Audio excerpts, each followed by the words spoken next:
Well, then let's get started. We're going to start with our novice class contest and then go to the unlimited class. The class is in Okay, no now way. let me ask you Uh-huh. again. I'm still not live with you on screen. That's okay, because what I want you to do is you've gotten all of our images, so bring them up on your screen in Lightroom. Not only does I that got them. not only does that verify that you're going to be able to see the images and their full resolution. Very good. Um, I uh, got them up. Excellent. Well, let me just continue. The classes in no way deal with skill level, but usually just time involved in the club to gather enough points to move to the unlimited class. The images have been randomized and given a number. We don't usually do this in person, but it's something we've changed so that we can make sure that both you and I are on the same image throughout the contest. Very good. What I'm going to do is I'll run through the images first, and then we'll start over and bring up each image one by one, where we'll ask for your comments and an in or an out. We'll verify the number once we do that. It's not necessary to go crazy on weeding out images, as we can cycle through them as many times as it takes. Once we get closer Very to our good. final number, you can assign first through fourth, and on novice, we're going to have 2 honorable mentions, so that is 4, 5, 6 images. We Okay. have 18 images that are randomly numbered. If at any time we get out of sync or if we move too quickly, feel free to say something, and we'll work to get back in order. We'll start with Very good. image number 1, and we'll go numerically in order. Is that okay? Yep. Okay, let me make Ready to sure. go. Let me make sure I've got our flags here. All right. Okay. And here we go. Image 1, blue water. Image 2, Columbia, Maryland lakefront pier. Image 3, door. Image 4, Ferris wheel.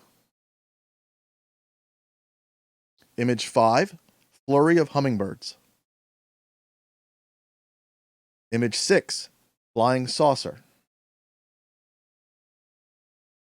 Image 7, Las Vegas night. Image 8, light from the dark. Image 9, London traffic.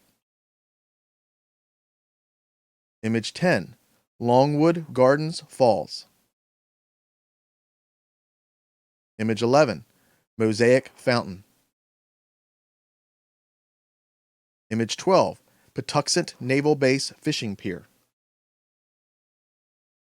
Image 13, Potomac River Harper's Ferry West. Image 14, Rock Monster. Image 15, Round and Round. Image 16, Stuck Leaf. Image 17, Tulip Magnolia. And image 18, Water.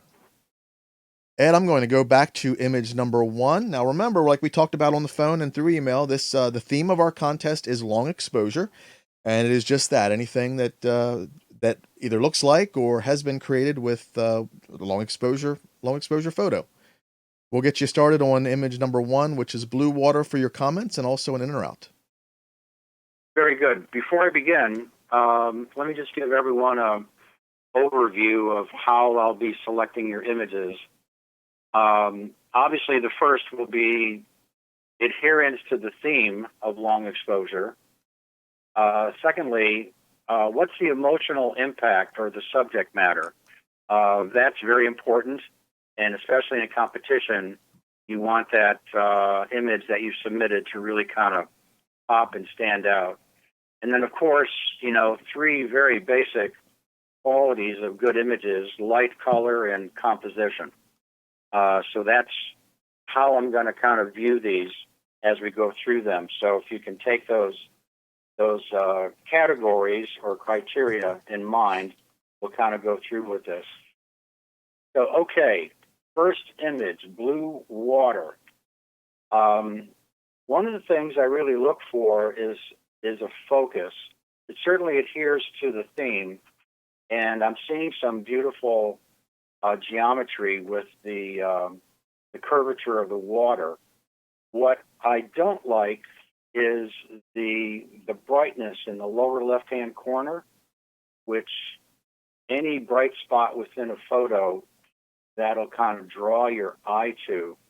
If one were to kind of cover that up or even crop it a little bit from the left side, you'll see what I'm talking about. Plus, you do have a little bit of distraction in the lower right with the twigs kind of breaking up those nice round lines from within the water. So I'm going to take this out. Okay, image number 1, I'm going to take out. And Ed, what I'm doing is I'm just hitting the X key, and then we've got the library filter set up so that only unflagged images stay. That way, once we come Very back good. through, those X'd out images are not going to show up, but we can still retrieve them if we need to pull something back. Image number Sure. 2 is Columbia, Maryland Lakefront Pier. This is a tough shot, and I really appreciate what the photographer did here, which was obviously done with a very, very small aperture in order to get the highlights coming off the lights like that, to get the starburst pattern. And obviously, nice composition, good leading lines. The color is a little bit green for me, at least it is on my monitor. So I'm not too sure if the white balance needs to be worked on a little bit more. But for now, let's leave it in. Okay, image number 2, left in. Image number 3, door. I really like this. This was so pleasant to look at. Number one, you've got some great geometry, shapes, colors, and texture. The texture really pops on this. I don't know how this particular photographer did this in a long exposure. Maybe it was moving or the wind was blowing or whatever, but it's still recognizable enough to be really very, very attractive. There is a little bit of a blemish, though, going to the upper right-hand corner, about halfway to the corner. Actually, I see two small blemishes that could be very easily cloned out. So I would recommend just cleaning up that image in that regard. But otherwise, I really like this, so let's keep it in. Okay, left in. Image 4, Ferris wheel. Great fair ride, and these are always fun to try and capture, especially in a theme for long exposure.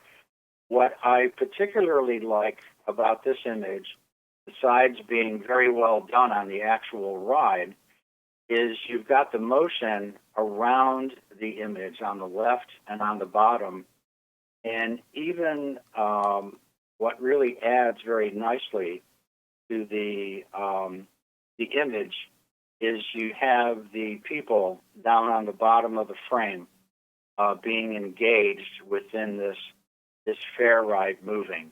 So for now, let's keep that in. Okay. Image 5, flurry of hummingbirds. When I first looked at this, I kind of had to look at it kind of closely, see if this was an actual photograph of hummingbirds or if it was wallpaper. And that's what it kind of looks like to me. I don't know if this was shot and then put together as a composite or, to make a layer of the non-colored hummingbirds. But I just can't really get my head wrapped around this in terms of a theme for long exposure. I could be, calling this totally wrong. I don't know how the person, conceived or put this image together, but it just doesn't look to me like a long exposure. So let's take it out. Okay, image 5 is out. Image 6, flying saucer.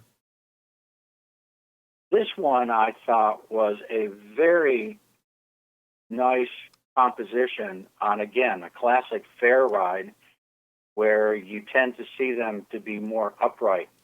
So I commend the photographer for going to a more horizontal composition with a little bit of shading and light showing some of the movement within the image. The colors are fantastic.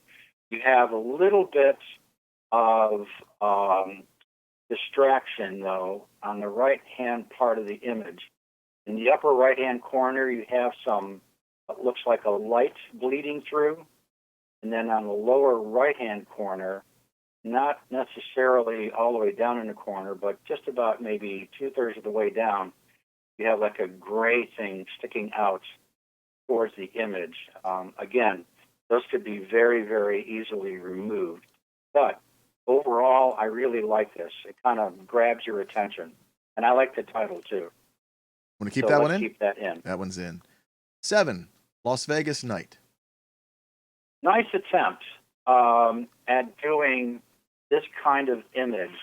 I was looking at this quite critically in the background and the mid foreground, just behind the car, to see how sharp it was. And it's a little bit out of focus, because those items should be in focus, with your car obviously making it look as if it's going by because of the long exposure.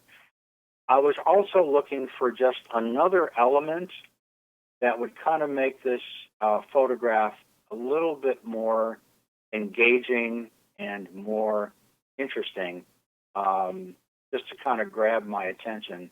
But unfortunately, I really don't see it, so I'm going to take it out. Okay, 7 is out. 8, Light from the Dark. Light from the dark. This was kind of cool to see the blue light and the different shading within the trees. What frustrated me, though, just from a viewer, is I really wanted to know what these people were doing there. Because if you zoom in on the photo, you can see there's quite a few people on the sidewalk, off to the left, and then off to the right as well, like some sort of gathering. So I'm kind of curious as to what is going on there. I mean, this is trying to tell me a story, but because the overall picture doesn't really focus on the people, I'm going to take this out, even though I do kind of like the blue treatment of the trees. Okay, 8 is out. 9, London traffic. Nice attempt, again, at an evening shot. Love the fact you have a lot of things going on here, much like what I was talking about the Las Vegas shot previously. You've got the car going by, you've got people walking by, you have another blur and lights from cars on the other side of the road. Plus, you've got a nice background, which is, again, not totally in focus. But the biggest deficit of this photo is you've got these bright lights, one in the upper or mid left side where you have the street lamp that's just totally blowing things out. And then your tower to the right-hand corner is a little bit bright. That can be toned down a bit. It's not as bad as the one on the left. But that just totally distracts me away from the mood of the scene. And that's really what you want to kind of establish here also in terms of telling me the story. So I'm going to take this one out also. Okay, number 9 is out. 10, Longwood Gardens Falls. This is a good shot. Good composition, good color, pretty decent exposure. You have, again, a bright spot in the lower left-hand corner, which I would have tended to either by doing some dodging and burning. And if you go to the extreme upper part of the photograph, way on top, you have some lights bleeding through there too. And I would have treated that, again, with some dodging and burning or maybe some minor cloning and filling in some of the greens there to really make the viewer's eye focus on this. And this is a nice attempt at water and doing a slow exposure. Sometimes what I recommend for people if they're shooting water or waterfalls like this is to actually do different shutter speeds to see what really works best. And we'll see with some of the other images where you can range from like silky smooth to actually getting detail in your water where you can see actual water drops being dropped off the rocks and stuff. And that's attempted here. In fact, I just took this image on my own screen here and cropped it in a little bit tighter, which I think actually made it a stronger image. Because let's face it, the focus of the image is the actual waterfall. Even though you do have a nice foreground, that lower left-hand corner still kind of bothers me a little bit. But for now, let's keep it in. Okay. 11, mosaic fountain. This is very well done. And I say that because this is an unusual perspective of a water fountain as well as very, very colorful mosaics. This is very uplifting because you've got these great colors in there. You're looking down at the fountain and you're catching some of the water coming out of the fountain in different stages of either flowing or just spurting out of the fountain. I love the red mosaic shape, and you have another little one in the upper left-hand corner. Plus, you've got this beautiful matching turquoise and white mosaics. One thing I would fix, though, is in the extreme upper left-hand corner. You have a little white spot there, which, again, that can be a little distracting. So if you can just kind of fix that, this is just a terrific photo and gives you a sense of really being there, and that's what I like about it. So let's keep this in. Okay. 12, Patuxent Naval Base Fishing Pier. This is shooting fishing piers is also a really nice venue to do this.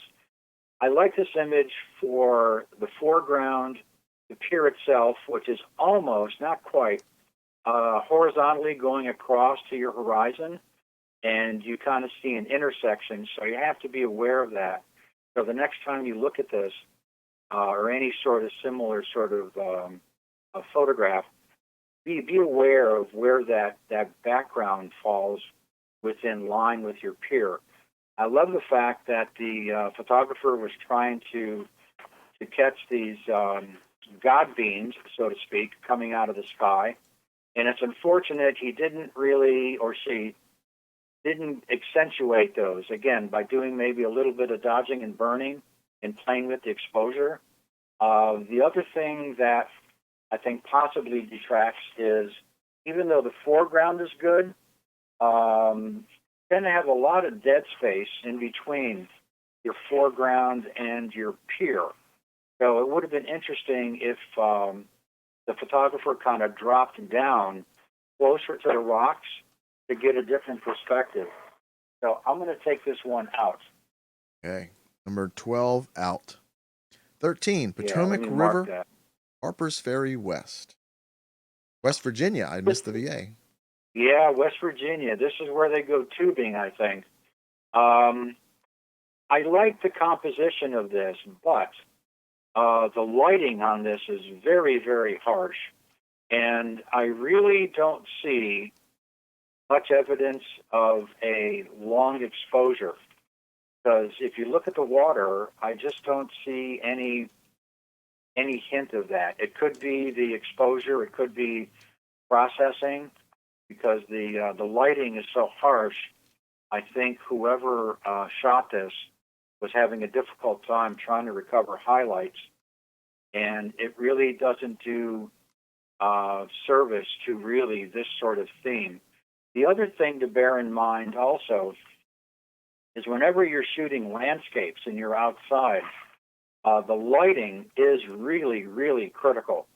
You don't necessarily have to get up at the crack of dawn, but certainly early morning light and later light in the afternoon really can make a huge, huge difference on your landscapes. Now I'm going to take this one out. Okay, 13 is out. 14, Rock Monster. This is a great title, and I love the fact that the photographer was drawn to these rocks, which are what look like to be covered with water, and they're very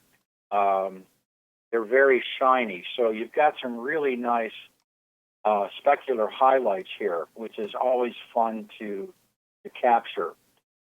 There's two things here, though, that I would like to point out, and this is a really good example of some of the pitfalls of doing a long exposure.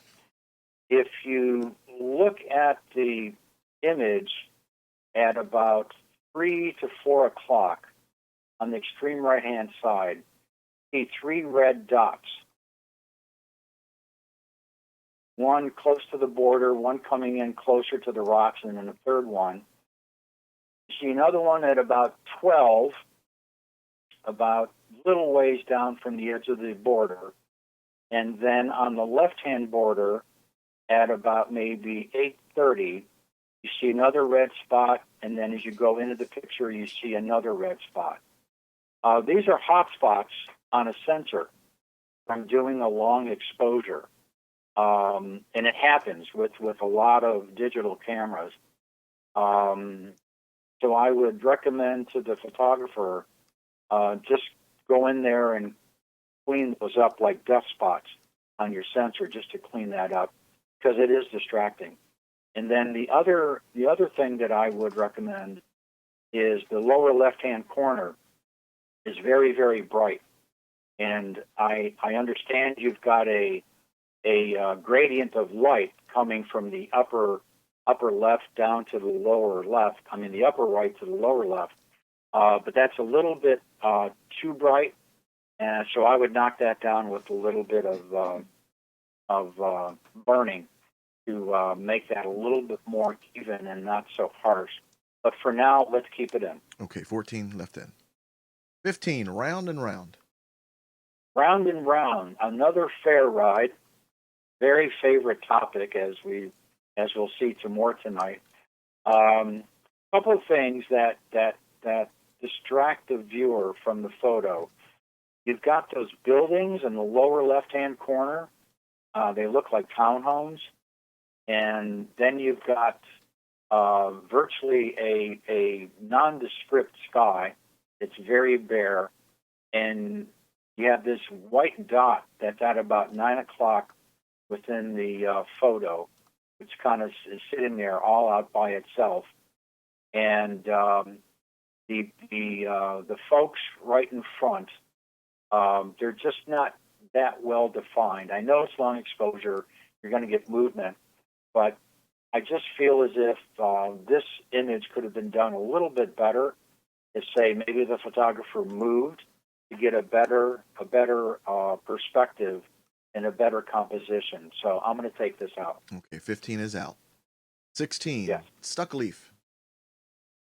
This was very, very interesting when I first saw it. It's got a lot of great texture to it, and I really love the color palette. This is very, very nicely done. I'm glad you guys have titles, because I couldn't recognize this as a leaf.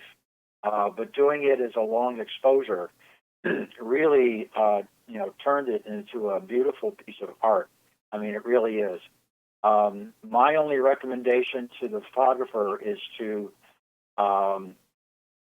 take maybe a gradient filter on the left side of the photo and knock down some of the highlights, or to try and make it just a little bit more not as bright as, say, it is currently.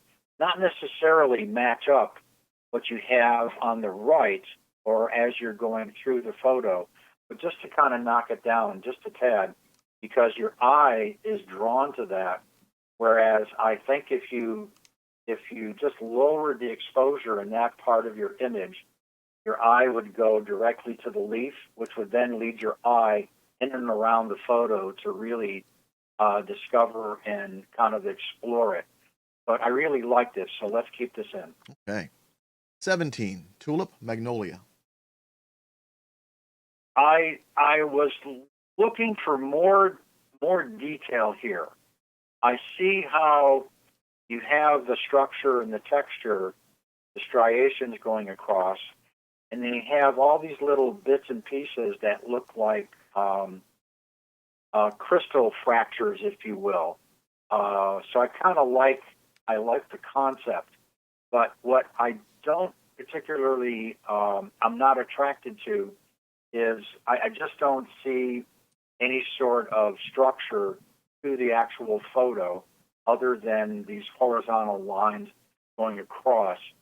It's also kind of an odd or a convenient crop, if you will, to kind of look at just that piece from there. I would kind of go back and try and re-explore this again and see if you can come up with something a little bit more definable and something that would be, very, much more attractive than just what you have here. So I would take this out. Okay, 17 is out. 18, water. This is a good example of shooting broader using a long exposure. You've got the smoothness of your waterfall in the background. You have a nice foreground with your rocks, beautiful colors, and I love the rock colors in the water. Not only up front, but also a little bit to the left. What will make this image, though, stronger is if you crop a little bit over from the left-hand side, because I don't think all of that really does justice to your image. I would take off maybe a couple inches to bring it in to have your eye more closely focused on your foreground rocks leading up to the waterfall. You also have two little white areas at the extreme top. One at 12 o'clock, there's like a little white line coming down, and just a little bright spot coming off the waterfall. Again, a little bit of burning will take care of that, and just that small crop off to the left.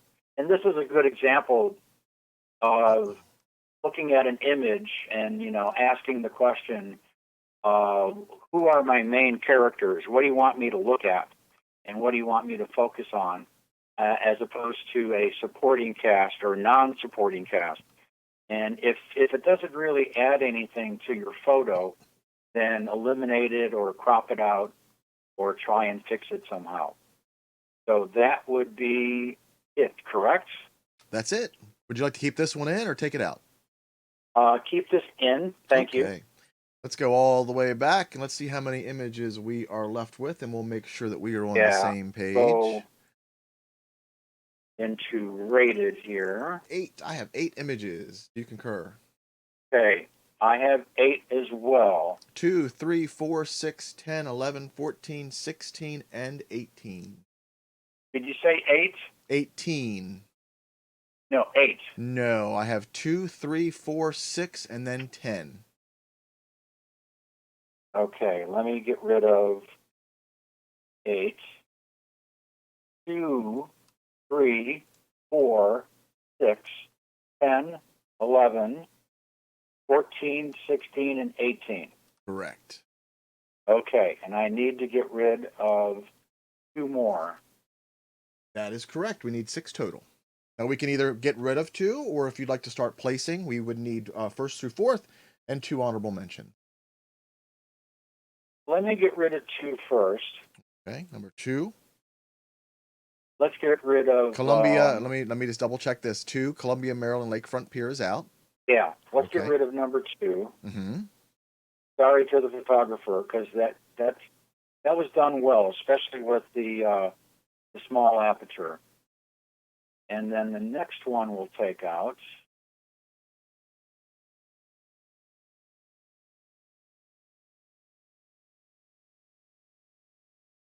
I'll take out the Longwood Gardens, number 10. Number 10, Longwood Gardens Falls is out. Okay, so 1 through 4 and 2 honorables. And actually, we need another one out, don't we? 4, 5, 6. We have 1st through 4th and 2 honorable mentions. 1, 2, 3, 4, 5, 6, 7. That's right. I have 7. Just need So one more needs to come out. Right. Even though it's well done, and I like number 4, I think number 6 is more intriguing. So let's take 4 out. 4, Ferris wheel. Correct. Okay.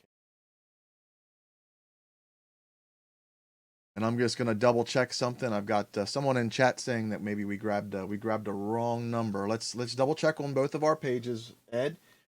We have Yes. 3, 6, 11, 14, 16, 18 left. That's correct. Okay. I'm just gonna hang out a little bit and see what Rich is talking about. It may be nothing, but we just want to make sure. We want to make sure we didn't take anything out by accident. Absolutely. If you'd like to go, well, let's go. Let's hold on and wait just to make sure we didn't take something out that didn't mean to come out.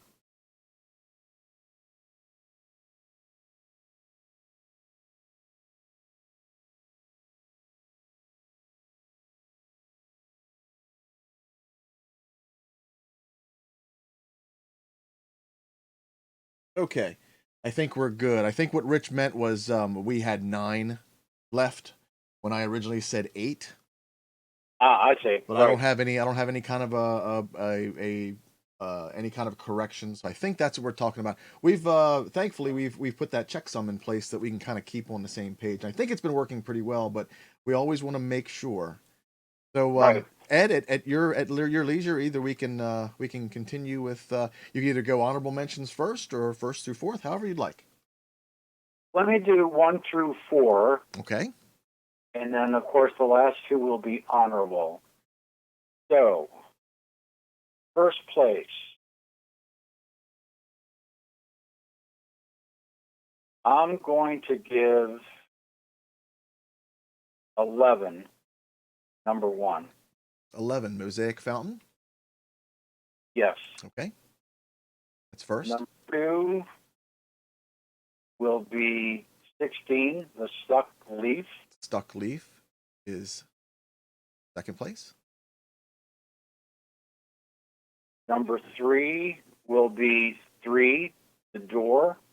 Third place. Yeah, really nice texture. Now we need to do number 4. Have the Water, Rock Monster, and the Flying Saucer.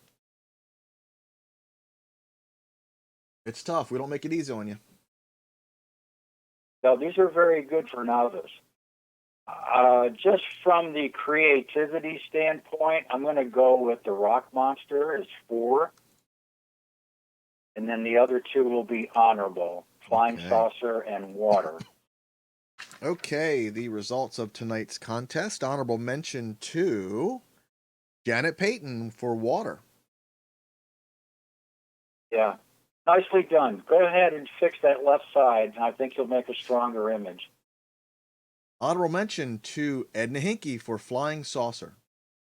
Yeah, great perspective and composition. Fourth place to Susan Weber for Rock Monster. Yeah, nice subject matter, and I love the color. Great color palette. Third place to Janet Payton again for Door. Okay, nicely done. Yeah, nicely done. You don't normally see that. Second place to Janet Payton again for Stuck Leaf. Oh my God, we're going to have to ban her. I think we do, and what we do is we limit 3 images, and if you get 3 images in, you get a special award. So Janet Payton, who just joined 3 weeks ago, Wow. Janet, you get our special tricolor award. Janet. You have any comments? Congratulations. Have any comments on Stuck Leaf, Ed? Final comments. I really like it. I mean, it's almost a piece of artwork. That's why I was recommending try and tone down the left side. I mean, I like how it lays, if you will, but tone down that left, especially the upper left-hand corner, just a tad, and I think the image will flow better. Great. And first place to Terry Jackson with Mosaic Fountain. Nice. Where was that fountain shot? That's a good question. Terry, are you On? in chat? If you're in chat, if you can pass that along to us. One of my chat watchers will send it to me directly, and I will let Ed know when I can. Great, Okay, thank you. congratulations to everyone who entered. Congratulations to the winners. Unfortunately, we can't have everyone sign in and tell us about their images, but we do recommend people post their winners on the Facebook page and give us the information on where it was shot, how you shot it, and just tell us a little bit more about the image. Yeah, always nice to learn from other photographers what they did. Ed, I'm going to move over to Unlimited. And Yep. while we get that, I have a little bit of a slide that I usually tell members, and I just go over how we bring our digital images in, and that is that the images should be saved with the longest side is 1024 pixels in the sRGB color space as a JPEG at 8 or 80% quality, depending on your program. Files should be named according to the following convention: a class identifier such as N for novice or U for unlimited, followed by an underscore.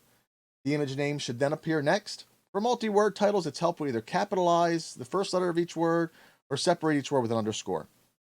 After that, you get an underscore with the contestant's initials, and then make sure the file extension JPEG exists. Excuse me. Then we have some examples. The top two examples are good. They make everything easy for us to read them.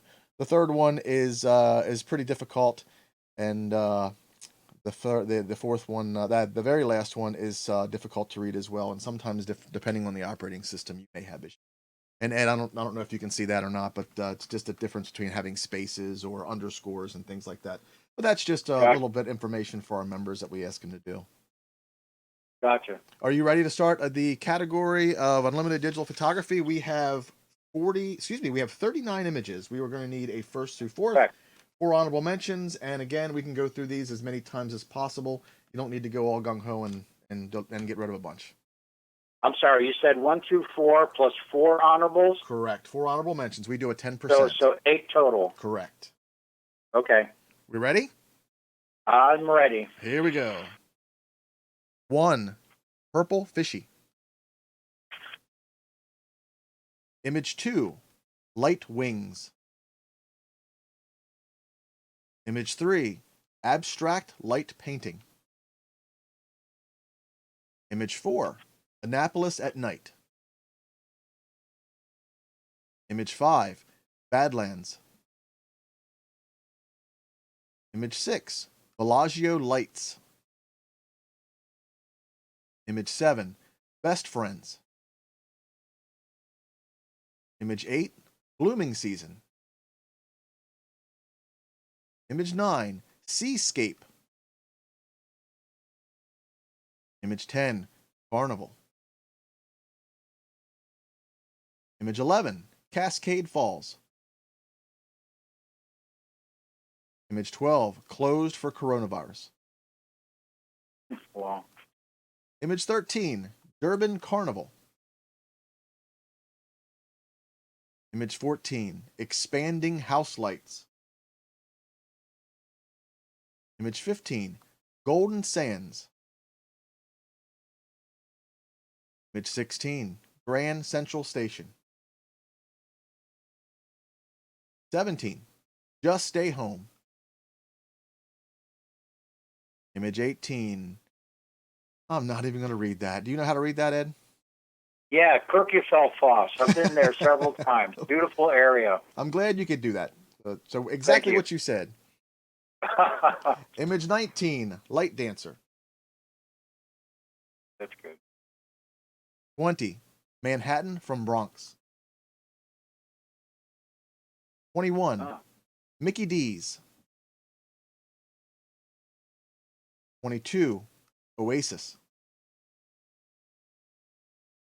23. On the Rocks. 24. Pasadena Pig. 25. Philadelphia by Night. 26. Puddle View. 27. Red Fishies. 28. Rintown. 29. Roses and Wine. 30. Sandy Point Shoal. 31, School Street. 32, Splish Splash. 33, Spruce Knob Milky Way. 34, State House Nightscape. 35, To the Rescue. 36, Tram Going Through Station. 37, Warp Speed. 38, Yellow Industrial. 39, Yosemite. That's it. Going to go all the way back to image number 1, and we'll start there. Image 1, Purple Fishy. Nice selection. Let me just say, nice selection of images. The composition of this is pretty cool, and I like when people start playing with light, especially crystalline figures, where you get a lot of neat geometry when you put a light through it. Great blue color. I really like this.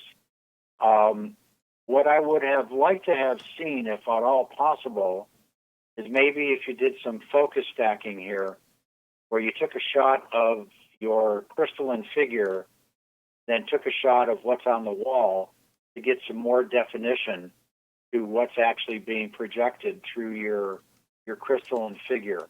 But I really like the concept, so we'll keep it in for now. Okay. Image 2, Light Wings. Nicely done. Very, very nicely done.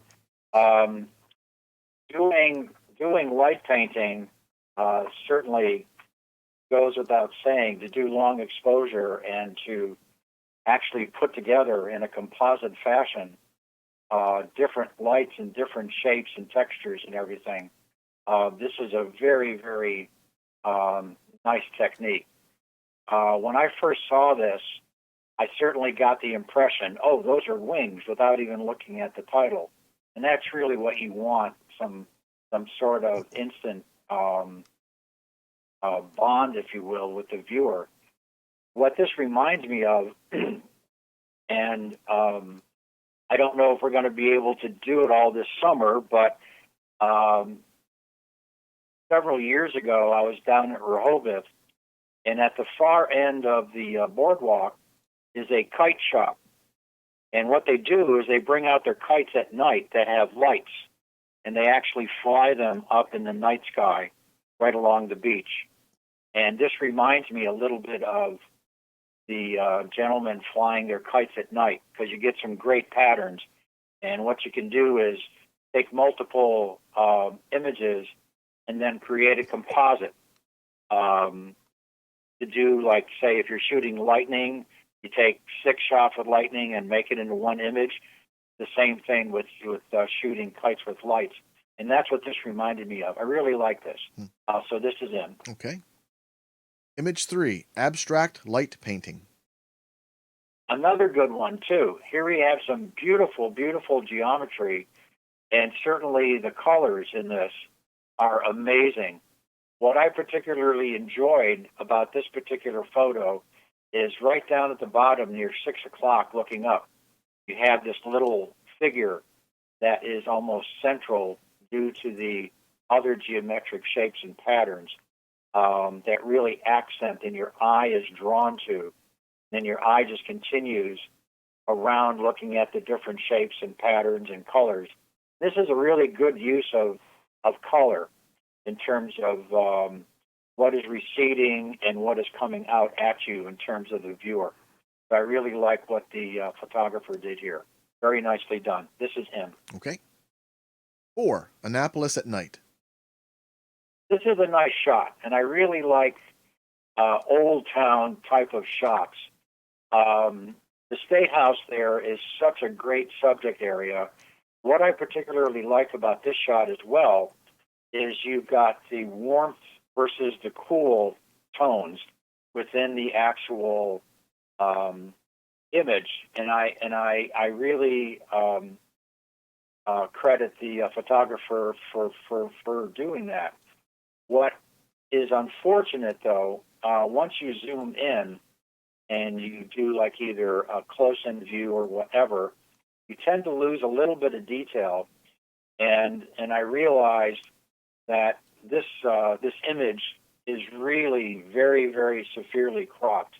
This is only like 683 by 1024. So it's unfortunate. It would have been nice to have more pixels in which to do a little bit more of the image and more processing. And you'll see this in some of the other images here as well. Now, something we do, Ed, unfortunate. is we always ask people to do definitely crop it down to 1024 on the shortest side. So keep that in mind as well. We do Okay. that because when we usually do the contest with the projector, we keep it Right. that size for that. But not only that, but it also keeps the file sizes kind of small. So definitely keep that in mind that is a requirement for our contest. Yeah, the one side is fine. It would have been nice just to have a little bit more on the other side, but I really like this image, so let's keep it in for now. Okay. 5, Badlands. This is a nice attempt at getting your clouds to really show a lot of different patterns and a lot of movement. What doesn't do it for me here, number one, as I mentioned previously about the lighting and shooting landscapes, the lighting here is not the greatest, and you've got the tops of the mesas and your outcrop right in the middle, almost at the midpoint of your image, where you're splitting the image in two, so to speak. So my eye is just constantly bouncing from the top to the bottom and back and forth. And I don't know where to look through it. I'm just looking at it. So maybe if your lighting was just a little bit better here, I would have, I would think it'd come out just a tad better as well. Now I'm going to take this out. Okay, 5 is out. 6, Bellagio lights. This reminded me of looking up at parasols. I don't know how the lights actually look, but I really like this in terms of a color palette. Again, as we pointed out in some of the other photographs, you've got these real hot spots within this photo too. On the lower left-hand side, and you've got one on the right side, right along the border, and that's even worse than inside of an image.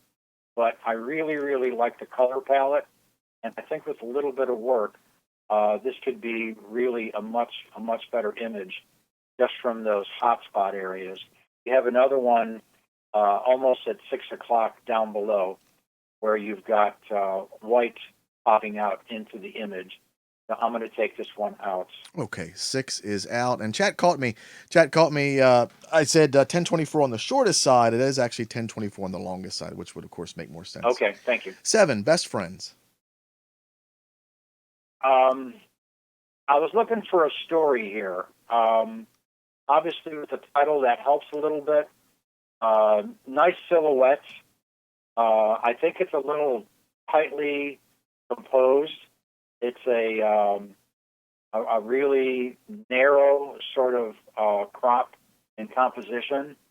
I mean, I think it's a nice experiment to try, but I just don't get anything from this photo.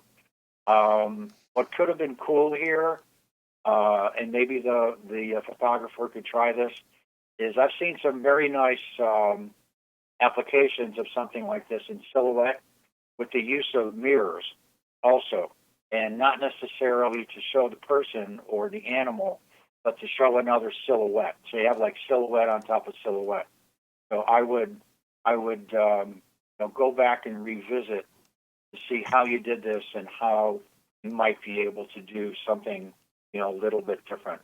So I'm going to take this out. 7 is out. 8, Yes. Blooming Season. I looked at this for a long time, and I like the patterns. I like the direction. of the lights and the shape of this, but I'm looking for a story. What does this tell me? What is it showing me? And I just don't have a connection with it. I like, again, it's got really, really good geometry to it. You do have white along the border again, lower right-hand corner and lower border just to the left of 6 o'clock. So if you want to just either, in this particular case, I would probably just put a vignette around it to have your eye get focused on one particular part of the photo. And I think that's probably what's got me confused, because I don't know where to look. I don't know where to start and where to end and where to come back again. So from that perspective, I'm going to take this out as well. Okay, number 8 is out. 9, seascape. Nicely done. Obviously, long exposure. Your tidal water and your shore waters are very smooth. You've got a great foreground, a great leading line, super colors. I mean, you really have not nailed the exposure here. One thing I would have done if I were shooting this is, and I don't know if the photographer was using these, but a graduated neutral density filter to knock down that sun peeking out underneath those clouds, to give it just a little bit of texture and a little bit more definition.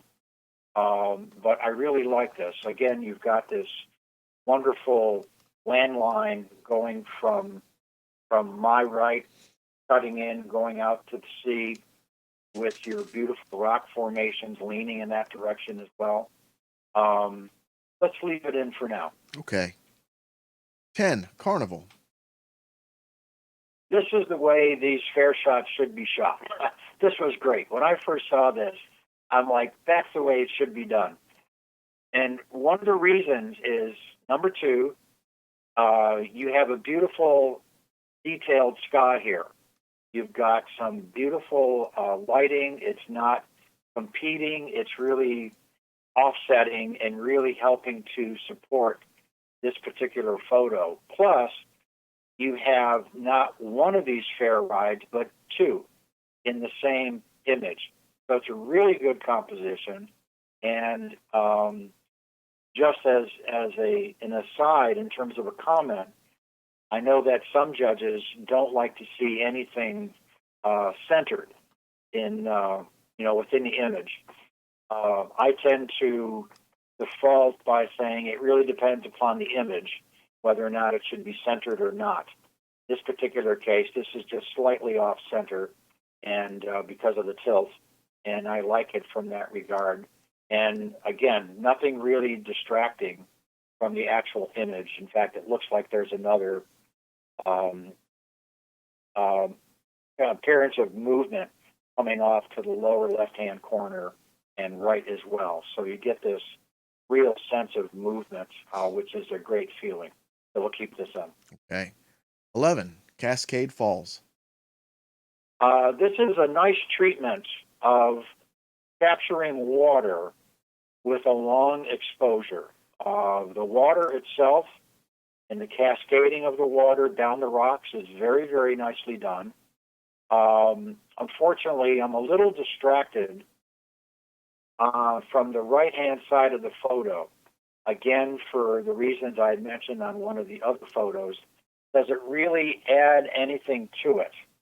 And I'm bouncing back and forth from the leaves and the greenery back to the water, where if your focus is the water, make that a bigger part of your image. As we can see here, it's like maybe 1/3 of the image, and you have a little bit of bottom water, which maybe that could have been cropped up a little bit more, and bring in your right crop from the right-hand side and see how that looks. But whoever shot this, the treatment of the water coming down was done absolutely on task. But for now, let's take it out. Okay, 11 is out. 12, closed for coronavirus. Yeah, isn't this timely? The night shots and doing long exposure, showing the taillights, are always a lot of fun. This was actually a pretty decent composition. I guess it was shot with a very wide angle lens too, because you see a little bit of distortion on the right hand side going off to the left. It's unfortunate. It would have been nice to see this handled just a little bit better in terms of that geometry, because I just find it distracting. It's like my right eye is falling off the right side of the photograph, whereas if I'm following the taillights, that looks, again, pretty good and very much in proper perspective and good geometry as well. So if you can go back and try and fix that right side, I would like to see what that would look like. So we'll take this one out. Okay, 12 is out. 13, Durban Carnival.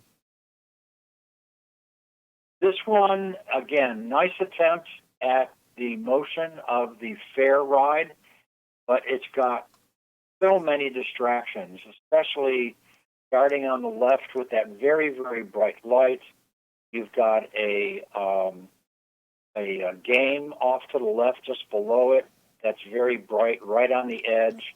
And then come across to the right, you've got more bright lights just going right across the entire image, which totally distracts from what you're actually trying to capture.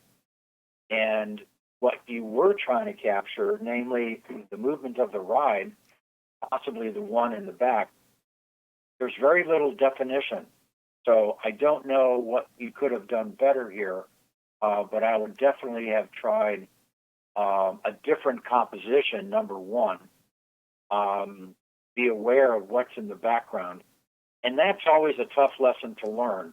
I learned that while shooting macro, which becomes extremely important, that you have to realize not only what you have in your lens view, but also what's behind it, so it's not going to distract.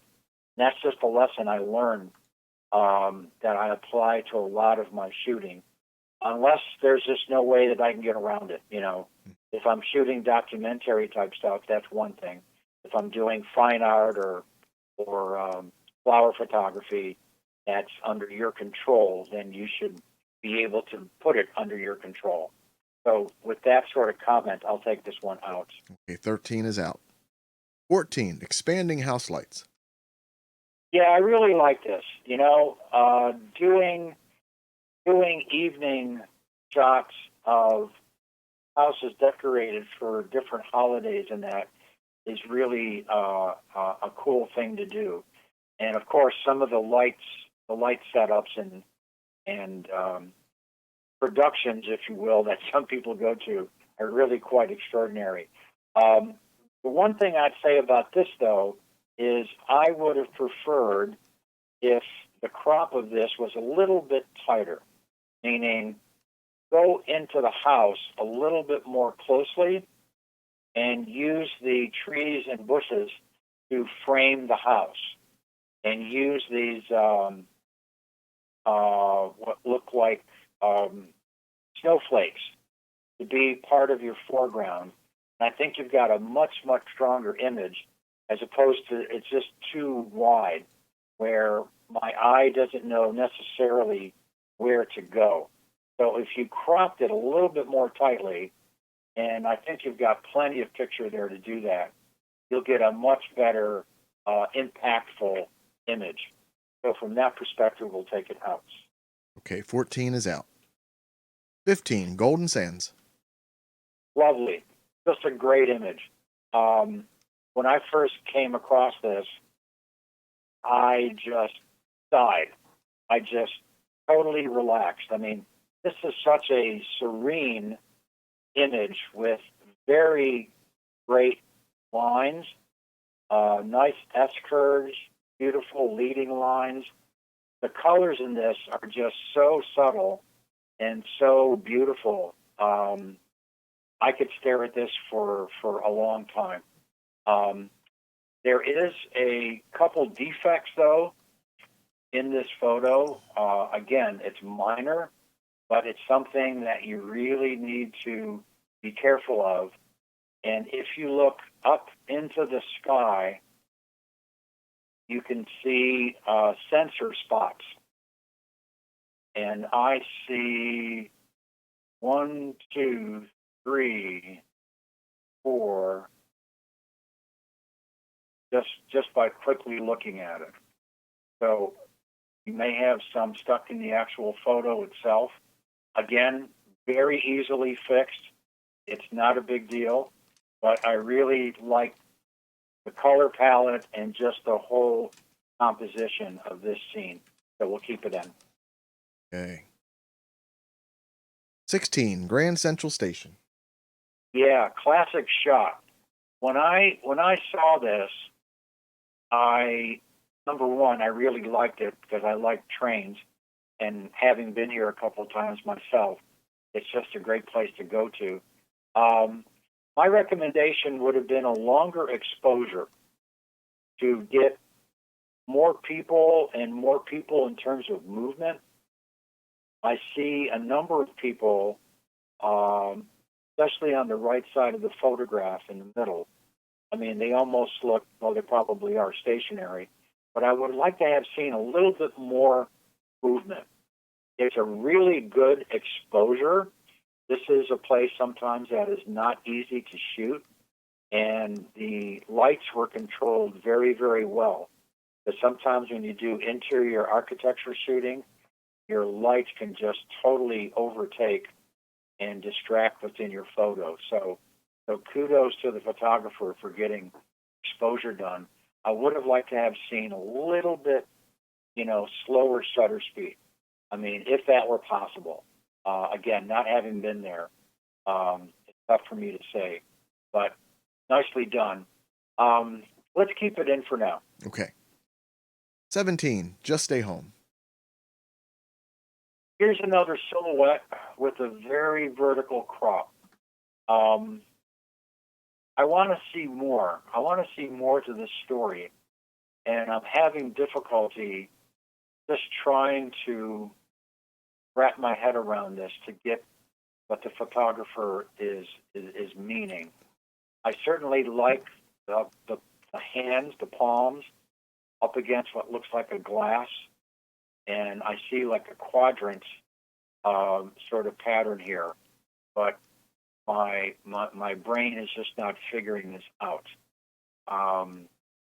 You have this central lighting and bright light behind the palm as well as the right forearm as well. That's where my eye goes to. So it's like the brightness of this image is not allowing me to really kind of interpret what I'm looking at or why I'm looking at this. Again, I applaud the photographer for trying something very creative, without question. But I just don't like those real bright spots. So I'm going to take this one out. Okay, 17 is out. 18. Go ahead and read that name for me. Yeah, this is Kirkjufell and Kirkjufell Foss. That's Kirkjufell Mountain in the background, and Foss is used for waterfalls. And this is one of the two classic compositions of shooting that mountain in Iceland. And it really is a beautiful place to visit. This is technically well done with the water capture and the composition of the mountain. It looks like it was done in late spring because you still have snow on Kirkjufell, and the ground is not green as you might see it later in the summer or early in the fall. So this is probably springtime. And this is a magical place to go shoot. Good composition, good water. The only thing that would have probably improved the image overall. And again, sometimes this is not under our control, but different lighting conditions where the sky may have been a little bit more interesting or a different time of day. But overall, this is nicely done, so we'll keep it. Okay. 19, Light Dancer. This is cool. I love the concept of doing a composite such as this, where you've got different images with similar subjects. What doesn't work for me though is in the second image, the face of the young girl at about 3 o'clock is totally blown out, which really hurts the image a lot. I noticed in the first image, or maybe it's the second image if you count them separately. Again, the face is not really exposed well. Again, it's blown out. You see a lot of highlights, little detail, whereas the face of the other gal is really very well done. I really like what the photographer was trying to do here in terms of looking at a sequence of photos and playing with the light. And I admire what they did here. Let's keep it in for now. Okay. 20, Manhattan from Bronx. Yeah, nice shot of Manhattan that you don't normally see. You usually see it over from Brooklyn or from the Jersey side. So I applaud the photographer for getting this view. I like the composition. I like the exposure. The sky, I think, could have been maybe worked a little bit more in terms of dodging and burning, just to bring out some of the highlights and details, although it's not bad as it is now. And it's a very, very nice cityscape. It's fascinating to me to see some of these new buildings that are going up also that are very thin and very tall. There's one just to the right of center here that I know that I've seen come up being erected within Manhattan. But yeah, nicely done. Let's keep it for now. Okay. 21, Mickey D's. Classic McDonald's architecture. This goes back to the 50s. I didn't even know that some of these actually existed still. So many of them have been redone and refurbed. But again, nice documentary type of shot with the long exposure, the lighting, the lights from the car going by. Again, I'm looking for a story, and if you could tell me a story with this, and other than the period architecture, I really don't get that impact or get that emotional response. But this is, certainly nicely photographed and nicely done. If I were to go back and try and do this, I don't know if one can, but it would have been nice to get those red lights out of the way and just get the actual architecture of the building, because it is unique. This is like the original buildings that they designed back in the 50s. So we'll take this one out. Okay, 21 is out. 22, Oasis. This is mind-blowing.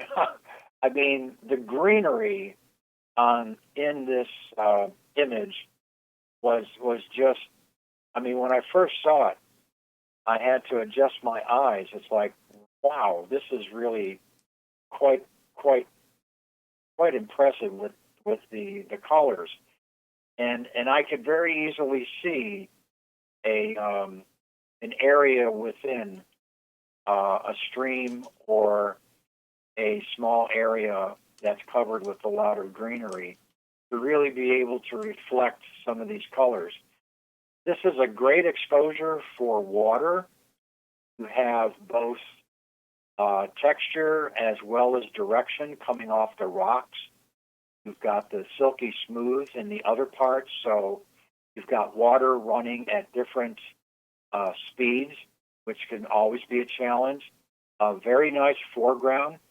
It's in focus, and you've got a little bit of side framing with the branch of the bush coming down. Some people might find that distracting. I don't, but I really appreciate what the photographer did here. My only concern would be, is the top of the photo really adding to this, or should we just take it away? Because it really doesn't add much to it, because what you're looking at is that central part of the photo with the water, the rocks, the twigs, and just that wonderful green color. I mean, it really is unusual to see that. So I would tell the photographer, play with the cropping of the top there and see if that either hurts or helps or gives you a different perspective on how you might be able to treat this. Let's keep this in for now. Okay. 23, On the Rocks. 23, again, nice attempt at doing a slow exposure of one's child.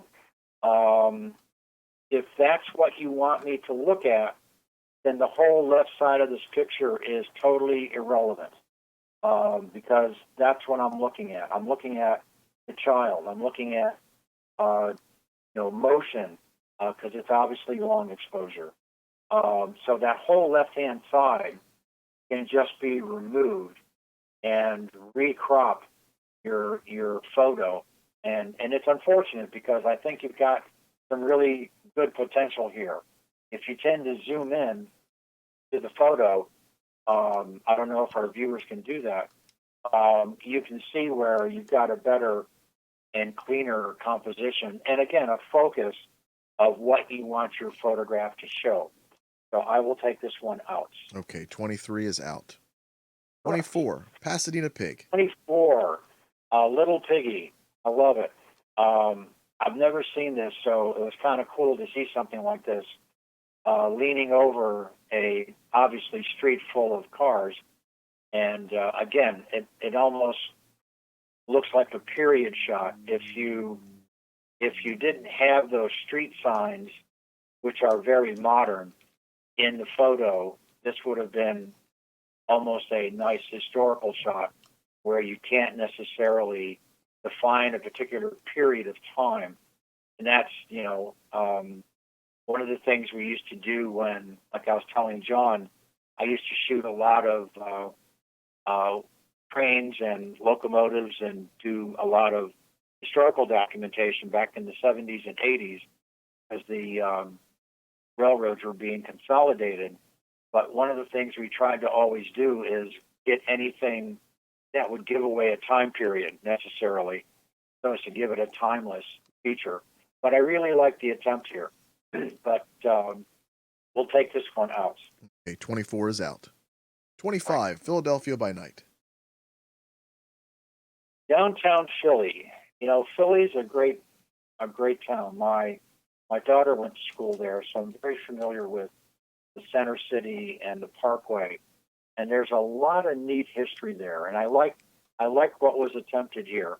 I don't know exactly what the venue was or this particular location, but what I'm looking for, again, is either a story or a line to follow. I follow the road, but then it gets blocked by the buildings.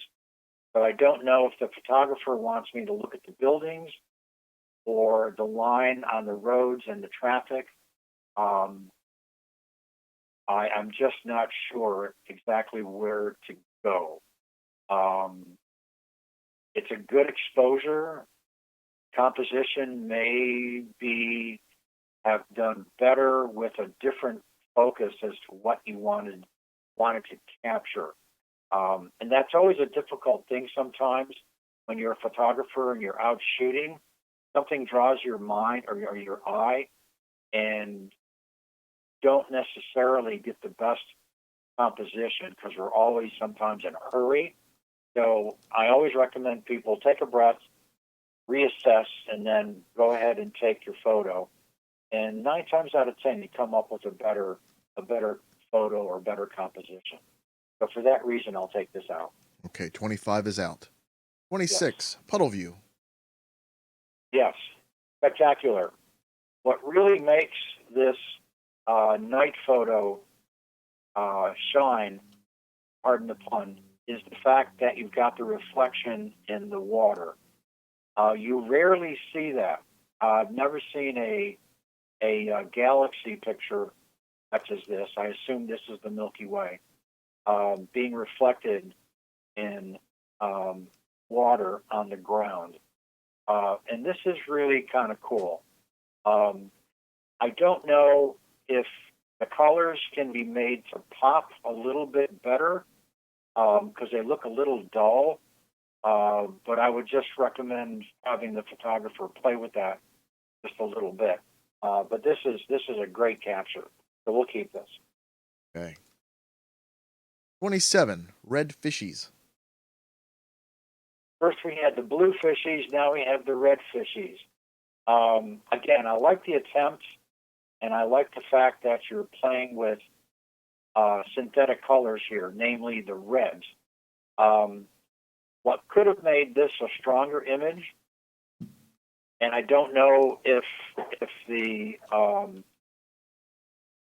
photographer had 3 of these, but when you shoot multiple items, for some odd reason, it's always to have a group of 3 versus 2. 1 will work, but to have 2 sometimes just doesn't cut it. I do like the concept, but this one just doesn't do much for me. The second fish to the left is a little bit out of focus, and you've got some highlights that are kind of blown out there. So just be aware of that. Again, if you could have gotten or used technique of focus stacking, maybe that would have helped with not only the background but the foreground as well. We'll take this one out. Okay, 27 is out. 28, Rintelm. Yeah, this is really pretty. This is a nice evening composition and photograph. And what I think really makes this is not only the reflection of the church in the body of water, but the fact that you've got this leading line coming out at about 4 o'clock, going up underneath the footbridge, and your lighting showing the turret as well as the spires and the lit up church. I mean, this is very nicely done. I really think this is a good exposure, good example also of capturing architecture in the evening. So we'll keep this one in. Okay. 29, roses and wine. Yeah, this is cool. It looks as if what the photographer did here was do a little bit of rotation, not only with the bottle, but also his roses stuck in the bottle. And I really applaud the photographer for doing something different. This is very creative. We'll keep this one in. Okay. 30, Sandy Point Shoal. Yeah, I really like this. Good foreground, obviously long exposure with the water. My only holdback though is I wish the photographer did something with the water line and what's behind the lighthouse. Give it a little bit more structure or a little bit more differentiation, if you will, from your foreground. Because if you look closely, it looks as if the lighthouse is actually floating. It doesn't look grounded within the water. Maybe it's my eyes, or maybe it's because it's a bald sky. But I like the starkness of this. But if the photographer could have played a little bit more with the light and dark of that water line just in front of the lighthouse and then just beyond it, to kind of draw a better distinction, which in a way could match some of your tones that you have in the rocks starting off right at the bottom, because you've got these blacks, which are really nice, and then your graded tones leading out to your lighthouse. And again, the way this was processed was done well to have that actually occur. In the lower left-hand corner, you do have a little bit of an issue with something light sticking out from the border, and that could be fixed very, very easily. Okay, so I would tell the photographer to go back and try and play those sorts of changes. But I really like what the photographer was doing. We'll take this one out. 30 is out. 31, School Street. This is also Annapolis, if I'm not mistaken, and this is a good shot of the State House. And I like the composition. Again, leading lines, texture within the street, the old brick buildings on the right, and your State House is lit up very, very nice. You don't have not that many real distractions with the trees. I wouldn't get overly concerned about that, but I like the composition. You've got your lights done at a reasonable aperture, give you some of the starbursts that we were talking about previously, and I think that's a nice feature to have. Not all lenses are very good at that, by the way. So it's always best to check out different lenses. What I tend to do sometimes, depending upon what kind of shoot I'm going to go out on, or I'll do some work for some clients sometimes, they'll actually rent several different kinds of lenses, play with them before I actually purchase them or recommend other people as well. That way you really get a good handle on it. For your Nikon shooters, they have a portrait lens that's an 85 millimeter. They have two different versions, a 1.4 and a 2.8, and they're both very good for night shooting. And at F18, they give you great starburst on lights. So just a little added feature there. I really like this, so let's keep this in. Okay. 32, Splish Splash. Yeah, this is similar to the other small waterfall that we had, although the water in terms of shutter speed and detail is not as fine as that previous one. I really would have liked to have seen, number one, a larger composition. This is a little bit too tight, and it doesn't look, the rocks and the leaves don't look that in focus to me. It's a little blurry. The water treatment is not bad, and you have plenty of foreground, but the rocks and the leaves are just not in focus for me, and I'm not too sure why. They should be. I would go back and double check that, but I'd like to see a little bit more of this. I want to see where this water possibly came from, and I love this middle part right in the middle of the second waterfall in the back. It's cascading over what looks like a round rock, and you have multiple cascades going into the water. I really like that, but I think the image could have been stronger with a better focus on the rocks. I'm going to take this out. Image 32 is out. 33, right. Spruce Knob Milky Way. Another nice Milky Way shot. Unfortunately, that structure just kills it. I know sometimes we can't get the right composition all the time, or where we want to be or go or whatever. It's not a bad rendition of the Milky Way. Excuse me. But having that structure right there just totally ruins it for me. Again, sorry to the photographer who may have shot this, but I was definitely have gotten a different composition. And again, when we go out and do shooting such as this, or getting ready to do night shooting, it's always best, again, if possible, to scout out your position to see where you would like to be. So I'm going to take this one out. Okay, 33 is out. 34, State House Nightscape.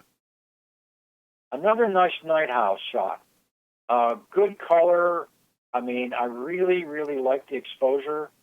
The one thing, though, that really kills this photo is the fact that you didn't move to your right to place that top of the Capitol in between those two trees. I mean, that really would have just set it off. Now, if this tree that's in your mid foreground, if that would have gotten in the way, I would have moved out onto the lawn somehow and gotten this, because this is really beautiful lighting. This really is. I mean, I love the color. I love the lighting. And again, you can't beat the State House being lit up, because you have, again, these warm colors coming up off the turf and your sidewalks and lighting, and the coolness of the lighting on the State House. But it's just, it would have been a better shot, I think, if you moved to the right or somehow gotten a different composition with that. But I like the attempt. We'll take this one out. 34 is out. 35, To the Rescue. When I first saw this, my first impression was good panning technique. And this is not, to me at least, fit the theme of long exposure, because that boat is pretty sharp, and it looks like a pan to me, which is not an easy skill to be very proficient at, by the way. I shoot motorsports, and it's difficult at best to get a really good, clear shot of a driver in a car going by at 150 miles an hour. So you really have to become very disciplined being able to capture that. And I can see, directly into the cabin of the boat here. So I just think this doesn't really adhere to the theme. So I'm going to take it out for that reason. 35 is Nicely out. done.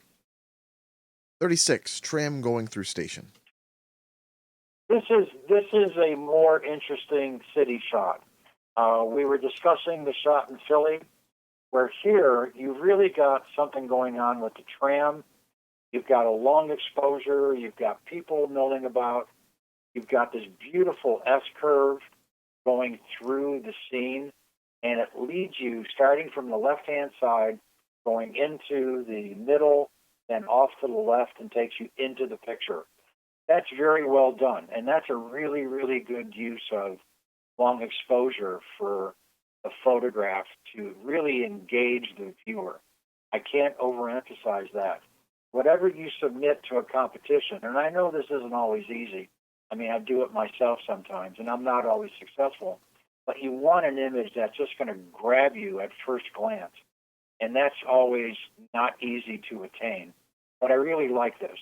And I guess this is in Europe someplace.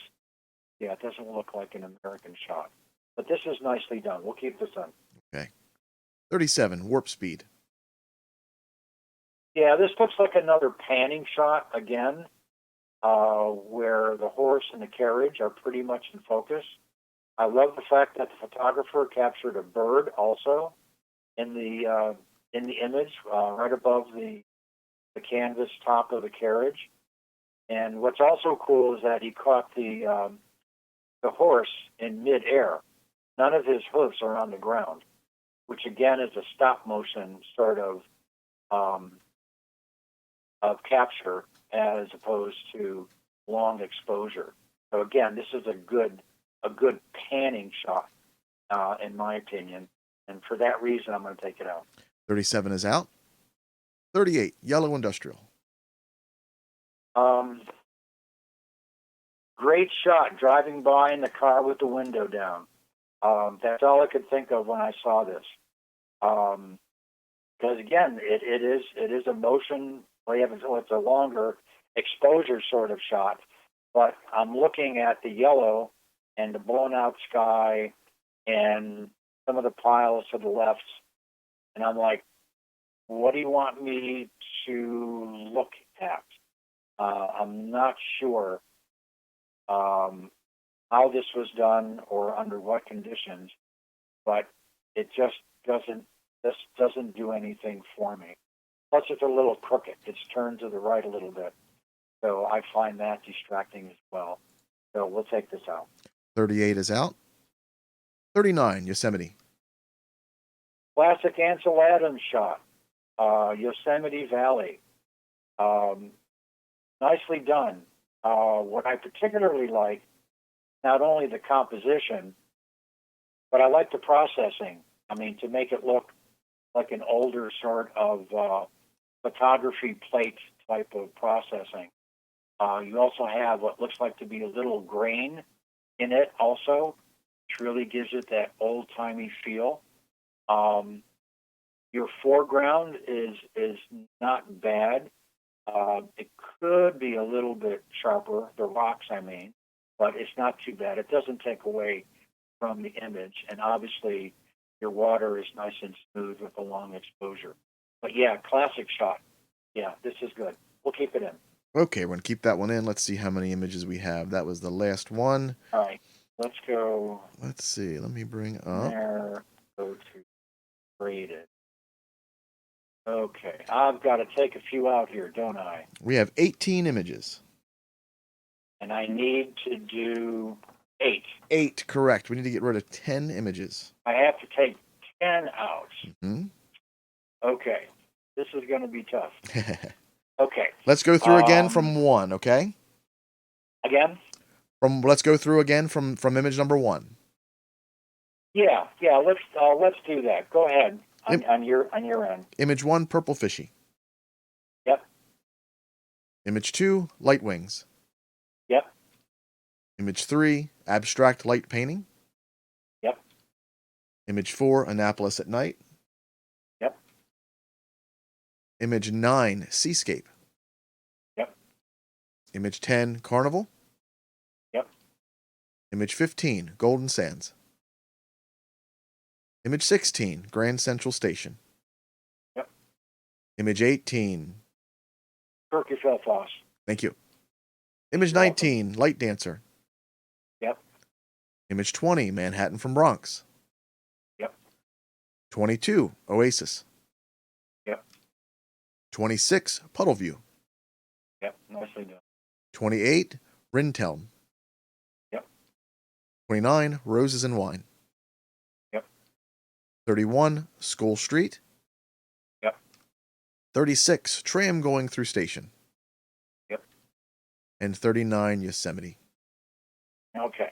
You want to start back from from image 1, purple fishy, and go in out again?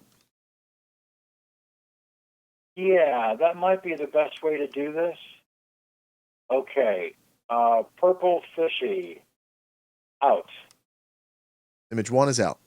Image 2, light wings. Yeah, let's keep 2 and 3 in for now.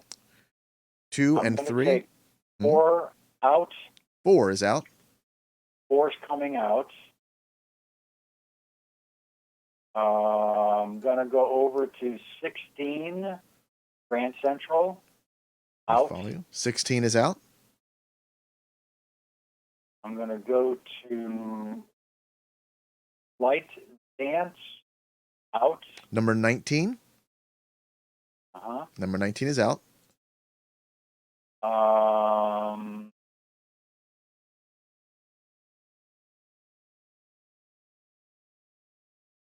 28, Rinteln. Out. 28 is out. I've got 10, 11. 3 more. Right. I have 13 left. I have 13. I have a few more to go. Yes. Okay. 20, Manhattan from Bronx. Out. 20 is out.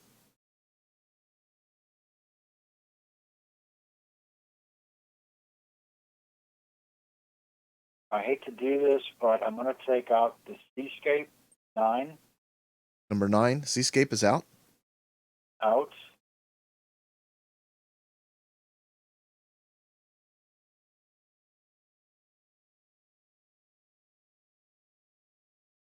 Let's take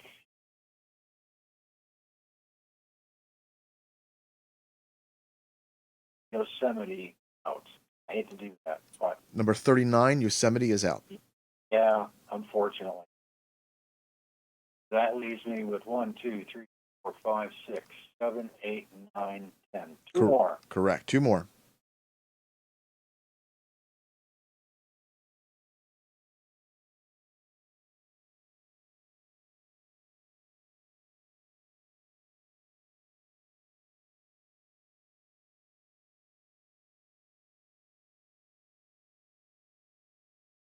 Tough call. It Tough is. call. Yeah. That's our job, to make it hard for you. Of course. Love the Annapolis shot.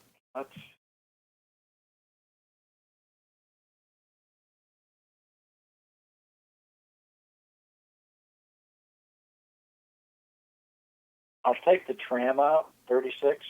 36 is out. You have 1 Yeah. remaining. 1 remaining One to get more. rid of. Yeah, one more.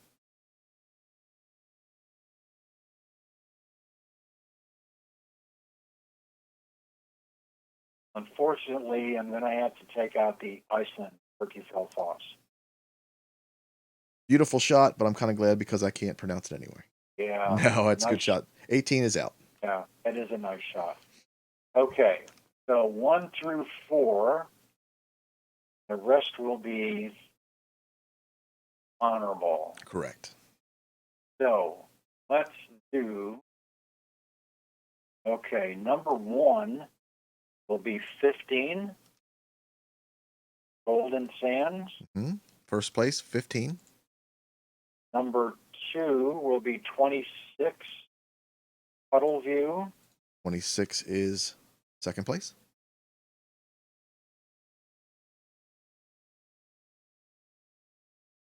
Number 3 will be Roses and Wine.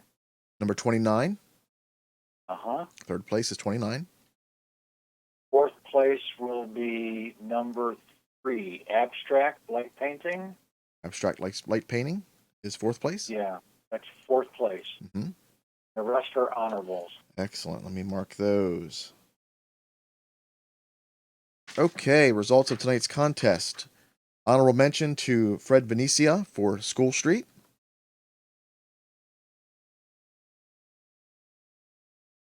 Honorable mention to Greg Hockel for Oasis. Very unusual shot. Yeah. Colors are really incredible. Honorable mention to Mike Thomas for Carnival. Yeah, very nicely done. Honorable mention to Bob Weber for Light Wings. Beautifully done. Great shape. 4th place to Mike Thomas for Abstract Light Painting. Uh-huh. Similar color palette to his honorable. Yeah, very noticeable. Make sure we're on that. 3rd place to John Milliker for Roses and Wine. Yep, that's good.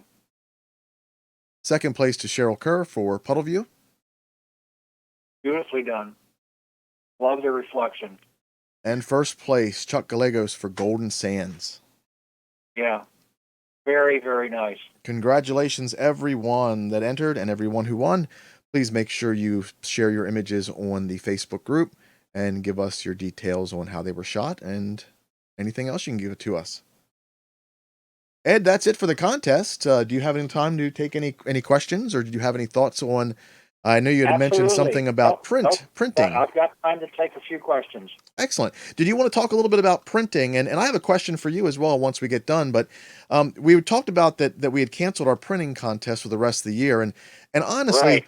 light painting to me, or long exposure, and of course we had a lot of light painting images, that just screams colorful prints to me. So what are your thoughts on sending to some of these prints, sending some of these images to print? I would love to see some of these images on print. I am a big printer myself, and what really transcends a digital image once you put it on the paper is the type of paper that you have and what the properties of that paper. So it's not only the colors and the images, but how those colors and images render onto that surface, which I think is a whole other level of photography in general.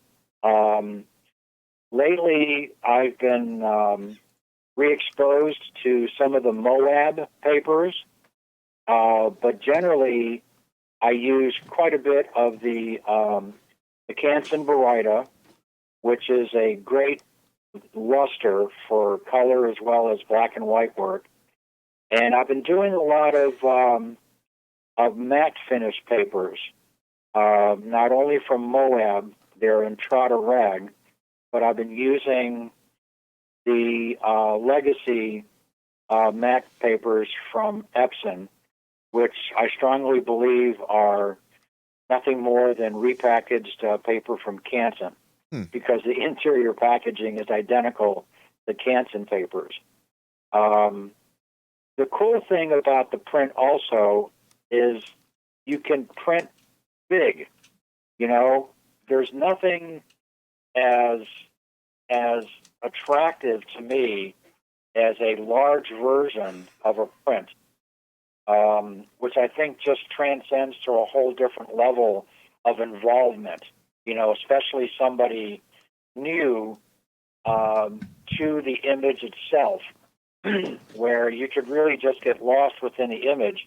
And especially like you had asked me initially, if you take the light painting image number 3 with the shapes and the colors and that, I think that would just look absolutely incredible printed up in, say, maybe a 3x3 print, a 3 foot by 3 foot print, because it's square almost.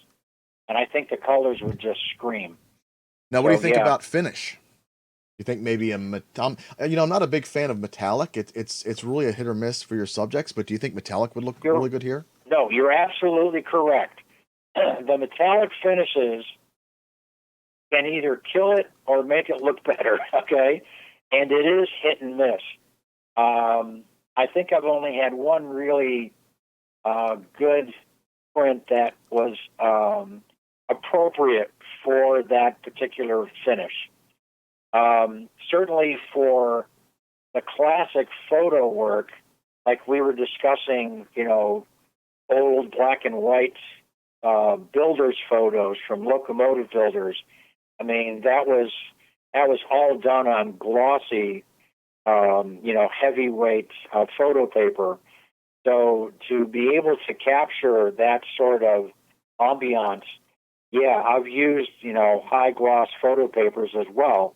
Again, depending upon what the image and what the intent is. And it's just kind of fun to play with the same image on multiple papers as well.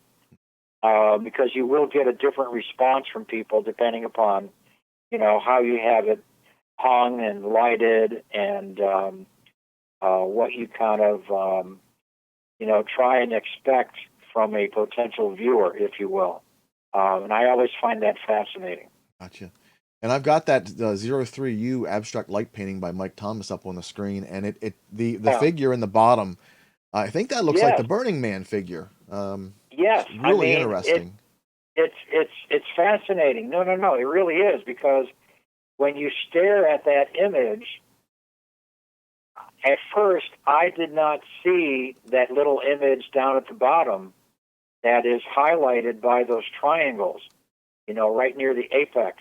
So again, you've got this wonderful geometry pointing you up, but yet as you come back down, you see the complementary colors and the same colors that are in other parts of the images. so it almost kind of blends in, and it's it's almost like an Easter egg, as we used to call them. That's interesting. We've And got that people. would be, that'd be kind of cool, printed out, especially with the black background. Right. We've I'd got love quite to a few. see this on a good, high quality matte finish paper. We've seen some people asking what this is, but I don't think. I think Mike either lost his connection or we just didn't get it. I don't even know what. Just looking at where I think that may have came from. I think that's some kind of a circus ride or a carnival ride, I should say. Okay. But wow, Yeah. it's absolutely amazing. It is. No, very, very good selection and very wide range. While you were reading off the honorable mentions, I failed to, again, compliment the photographer that did the black and white Annapolis from School Street. That's a very nice composition. It really is. I really appreciate that. Mike is in here. He said it's another carnival ride, but just the tip that I mirrored it. Great. I wouldn't have noticed the mirroring at all. Usually when you see a mirrored image, your brain says, "Oh, wait a minute." But this, it blends so perfectly. It does. It really does. It's a very nice, pleasant. It's a pleasing shape, and that's what's really kind of nice about this. It's very pleasing, and of course, we all look at particular shapes, and it reflects who we are sometimes in our backgrounds. Mm-hmm. So we kind of equate that to things that we've seen prior. And the fact that he used wings was kind of cool. So I really appreciate that. Excellent. Any other thoughts on papers? Do you have any images that stand out to you that you would be interested in seeing printed out certain ways? Golden Sands. Golden Sands. Oh, wow. Yes. Yeah, Wow is right. When I saw this, and again, even though it's got those dust spots, that's easily fixed. This is so well put together and so elemental. It's very clean. It's very focused. It's got great lines, wonderful colors, and I could see this sitting above someone's fireplace in a living room. That's exactly how I viewed this. Wow. Because it's a very neutral sort of setting and a neutral set of colors. But the more you look at it, the more subtle it gets. If you look to the right of the image, along the upper border from the top to the bottom, you can actually start picking up a little bit of purple. Mm-hmm. And I really like that. I see two ghostly images too. I wonder if those are people. That's a good question, because I do see what looks like footprints in the mid-range on the right, leading off towards the water. Very nice. Yeah. One thing I saw during the contest, and I didn't see if you said anything about it, but I'm not going to say what person is 06N Flying Saucer. Yes. But that person, make sure you keep an eye on your tool marks for your Photoshop. Because if you kind of look closely, you were mentioning that light on the right and also that gray on the bottom right, there are definitely visible tool marks. And the person that photographed this or other people that may have issues struggling with tool marks, if you go into Photoshop and you create yourself an adjustment layer. And of course, if anybody has any questions about that, we can always do that at a later date. But what I'll do is I'll do an adjustment later, and I'll crank the brightness up. I'll then crank the brightness down to do the same thing with the contrast as well, because that will really point out any tool marks. Bingo. Same thing with dust spots too. Yes. They'll really pop. And Absolutely. that's a good technique, John. Thanks for mentioning that. And I'll even bring back 14N Rock Monster, where you were talking about the hot pixels. Right. And that's just a normal thing. It just happens. Canon used to have a fix for that. I can't remember what it was. I think it was. I think you took the battery out and you took the little coin cell battery out and let it kind of sit for a day, and that sometimes helps some of your hot pixels. But yeah, it's gonna happen. It's gonna happen over. Yeah, I don't know what camera that was shot with, but it was a 15-second exposure. Some of the newer cameras, and I forget where I was reading this, are quote unquote self-healing, where some of these hotspots kind of negate themselves over time. I'm not sure, so don't quote me for a fact. Mm-hmm. But I vaguely remember reading something about that. Gotcha. Now, I just brought up Yeah. the information. I see what lens she's taking it with, but I don't see the camera. Let me see if I can right click and go Yeah. to, with everything kind of squished on the side, it's a little hard to get back to where we were. Right. Oh, let's see. Canon EOS Rebel T3i. That's a little bit older on the spectrum anyway. And There you those go. hot That's why pixels you will, probably have so many hotspots. right. It just happens like that. Yeah. So it's an older sensor. Do we have any questions while Ed and I are kind of talking a little bit more? And I'll explain. Chuck actually wrote down what Golden Sands was. But while we talk about that, if anyone has any questions for Ed, please go ahead and start putting them in the chat. I'm going to bring back up that Golden Sands and read exactly what Chuck wrote. Chuck is a technical whiz with all kinds of filters and the infrared, taking out the UV. What do they call it? I guess it's the mirror swap or the full spectrum stuff for his cameras. He's great at that. He's great at the focus stacking, everything. He says what this is a false color infrared. It's a 4-minute exposure with an R72 filter. Okay. Now, Chuck, is that the infrared? I'm pretty sure that's the infrared filter, right? And that's a really good filter, even if you're just doing black and white, because it just really cranks down that neutral density. Yeah, I use a Stingray for that, as well as they have a gold blue polarizer for doing black and white work too. Oh wow. Yeah, and that works pretty well for black and white stuff. But this is very nice. Yeah, I really like this Golden Sands. It is a beautiful shot. It is. Do we have anybody in chat that would like some more information about one of their photos they entered? Get it in the chat. Ed, what do you think about you've got some really good thoughts about your paper finishes. Now, something that the camera club we don't really judge on, but we ask for judges to, if they have an idea or a thought about the mat, to go ahead and throw it out there, but don't judge via the mat. What are your thoughts on mats? If you have crazy colors, can you go crazy matte, or do you not want the mat to detract from your work?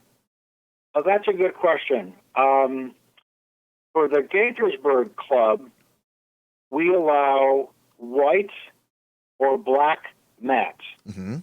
Period. No colors whatsoever other than white or black. We keep it very simple. On the other hand, you also are allowed to take your print and contact mount it to either a poster board or foam core without a mat. Mm-hmm. So you have some flexibility there. And that comes into play a lot, like, say, if you have a panorama that doesn't fit a standard mat. But generally speaking, we allow black or white mats, and that's it. Wow. Yeah. Okay. We have a question from Mary Lou. Let me see if we're good. Let me make sure I keep on the right page. Mary Lou is asking about the 29U Roses and Wine shot. Mary Lou, I think you were there for our photo talk. That's actually my photo, and that is kind of like a slit scan, and Ed's going to know what slit scan is, but it's kind of a slit scan technique, where I just spun the wine bottle with a couple of dead roses in there. Cool. And even though it's not a long exposure technically, but it is I think it's like 700 photos that have been, I bring it into Photoshop, I change it to a smart object, and I multiply all the layers together. So it's basically It basically is, but instead of the blurring effect, you get more of a step effect, which I think brings out those different variations in color and contrast out a little bit better. Right. Yeah. Yeah. Nicely done. Oh, thank you. Let's see. Do we Yeah. have Nicely done. any more information? Any more questions? Chuck says, somebody asked Chuck about the process, and he says some color information comes through even with the infrared filter, and you can adjust how they look with a color balance adjustment layer. Right. And I've seen that stuff, and that's a whole nother rabbit hole I'd love to go down. But yeah, getting, you've got to send the camera off to get converted. And on top of that, once you convert that camera, something Christine and I really want to do, because we work in photographic processes that are very UV only. We want to get a camera that is full spectrum, but in addition to about $700 plus the camera, the filter is about $400 to just allow only UV in, and that's something we've always dreamed of. But for people to do it, and it's not easy. I've seen people. I've seen examples, and examples are terrible, but Chuck makes it look easy. Tony Sweet does workshops with UV photography. I mean IR photography. Okay. And with everyone being shut down, I should drop him an email. He was working on a book on IR photography. So we should maybe look to see whether or not he's got time now, because we're all sequestered, to maybe finish that book. Well, not only that, we've had Tony Sweet at the club several times. And yeah, Tony's a great speaker. And I'm going back through some of the images now. I see. I don't know if we still have. I think we still have Michelle here, but I'm going back through Michelle's 08U blooming season, and that reminds me of early Tony Sweet, where he would slow the shutter speed down, and he would just move the camera up or down or zoom in or zoom out. That's very Tony Sweet to me. Yep. And then on the other side, we have Susan Weber with Tulip Magnolia, 17N Tulip Magnolia, which it almost looks like a double exposure. So Susan, if you can let me know about that. But that I see the magnolias in the back, but then I see maybe like a second exposure on the front, just sweep to the right. Yeah. Yep. Wonderful full photography, guys. Mary Lou was asking how much it costs to convert to IR. You need to send them a camera. Yeah. And I think the last time when I looked, it was like maybe $350 to $450 per camera. That's not terrible, though. No, it really isn't. And then you need to worry about your filter, and this is where you need a good quality filter. Right. And then on top of that, I think they even recommend you to send your primary lens to them, and they will make sure that you're not back focusing your lens. The last I saw, that was Life Pixel. I don't know how many other companies are still out there doing it. Yeah, I think there's 2 companies. I don't remember the name, but it's not too bad. I mean, what some people do when they pick up a new body, and rather than trade in an old body, they'll have their old body converted. Mm-hmm. And that way they always have a backup camera as well. Right. But IR stuff is another rabbit hole. Yeah, it is. It's amazing. It's like anything. It is.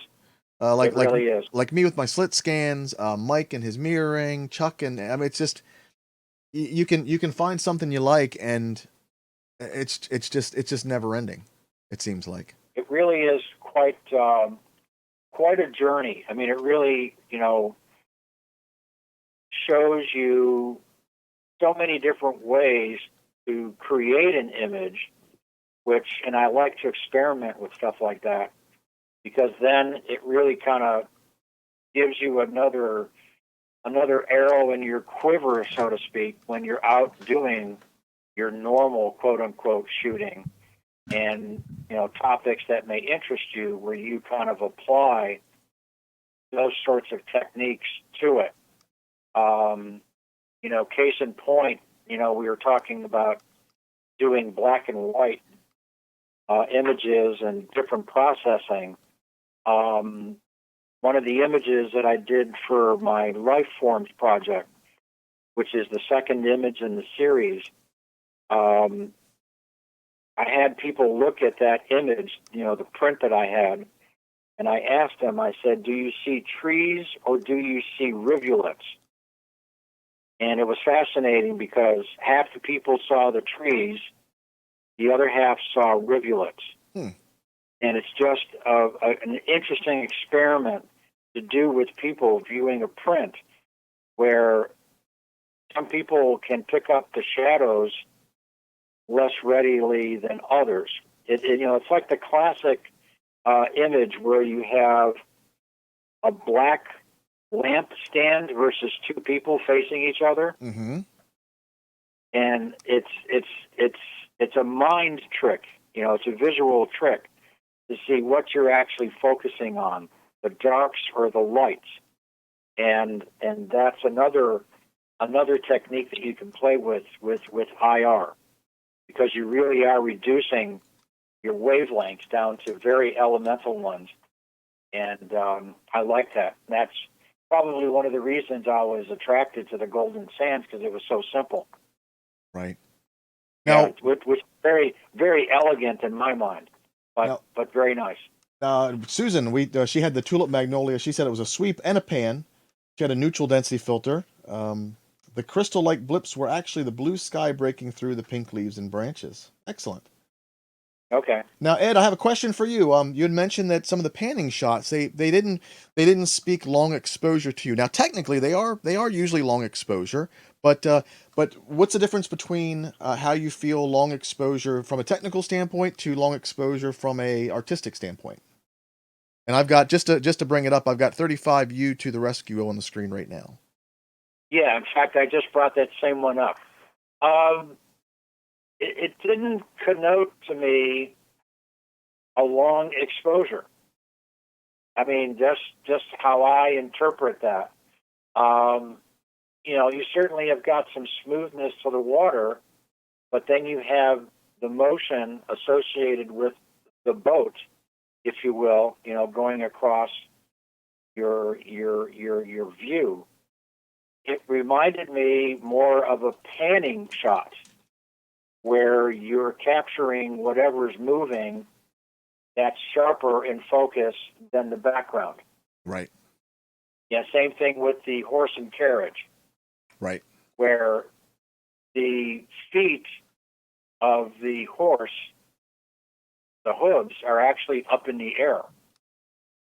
Very, very Muybridge. Yeah, so it's a stop action shot more so than a long exposure.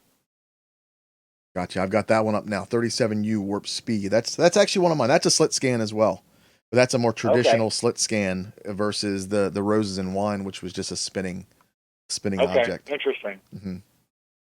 And yes, that bird just happened to be there. It was kind of wild. Yep. No, I caught the bird. I saw that. I caught the bird.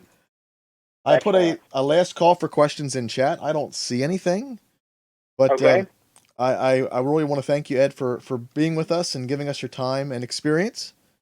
You're quite welcome. And we had a lot of people that helped out to get this where we needed to be. Lewis, Bob, and the officers of Rundle Camera Club.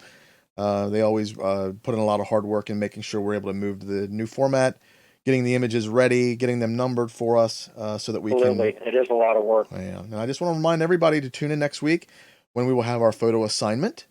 Make sure you check the posts. I put 3 posts up after the live stream last week. So check last Wednesday around this time or so, and you will see the 3 assignments. Please go ahead and do something. I know the assignments, and especially the themes, especially the theme and then our new format. Themes are usually a little bit less, a little bit lightly entered, but I know these photo assignments are a little bit light as well. And the more people we get participating, the better comments we get, because we're gonna bring a couple people on and do some photo critiques on that. All right. If anybody has any questions, if you have any questions, post to those posts. send an email to members or send an email to me, and I'll be happy to explain a little bit more. Ed, thank you so much. Do you have anything for the remaining listeners we have? No, thank you very much. I was quite impressed with the images. Really great selection. I mean, I love some of the techniques you guys are using. Just go out there and kick butt. Excellent. Thank you so much, Ed. Have a good night. You're quite welcome. Thank you all, and everyone be safe. Hi guys, I'm Dave.